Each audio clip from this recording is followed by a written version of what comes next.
ายดีมากินข้าวเช้าน้ำบ่าวใสต้มปลาข้อบ่มากินน้ำกันเด้อต้มส้มปลาข้อลุยเลยโอ้ยากละ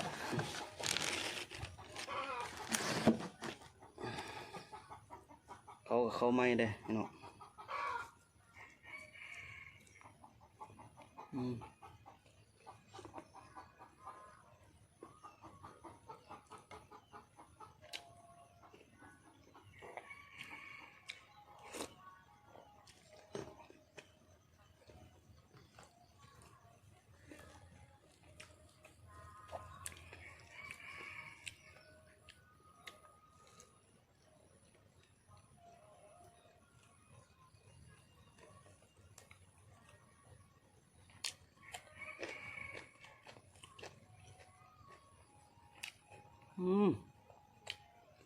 เขาติดมือเนาะ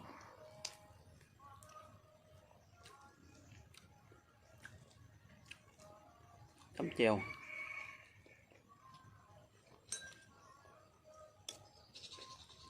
นี่มันน้อยเนาะ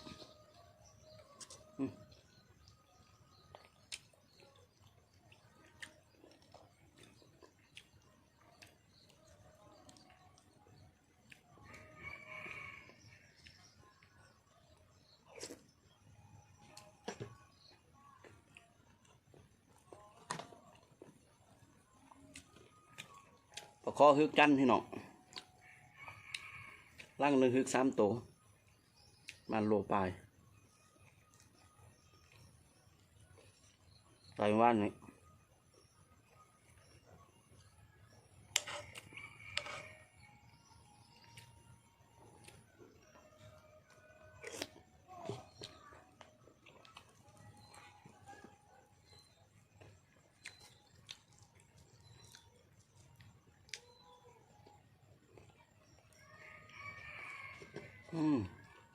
ข้าวอยู่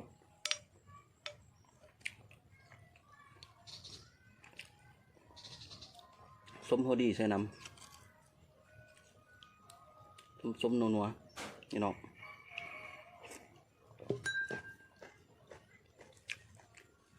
โอ้เขาติดมือ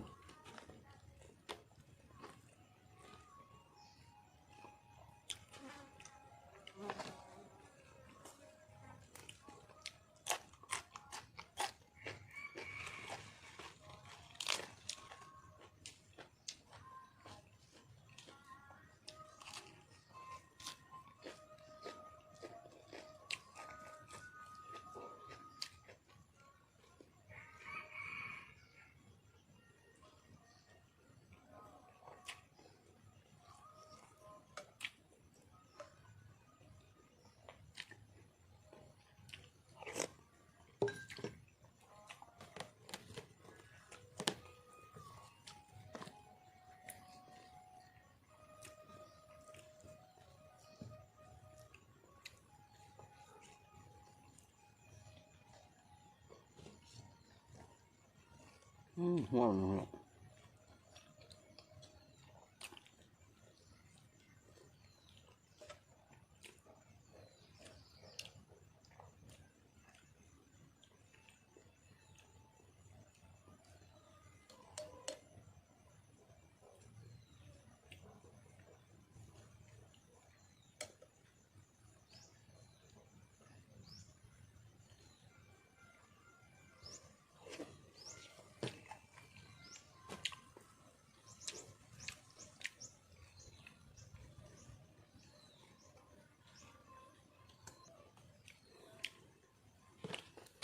โอ้เขาติดมือแหะงมขี้ดินไรบ่นี่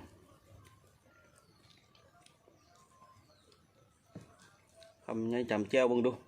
โอ้โห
เอาคลิปกระจบลงเฮียงเขานี่เนาะ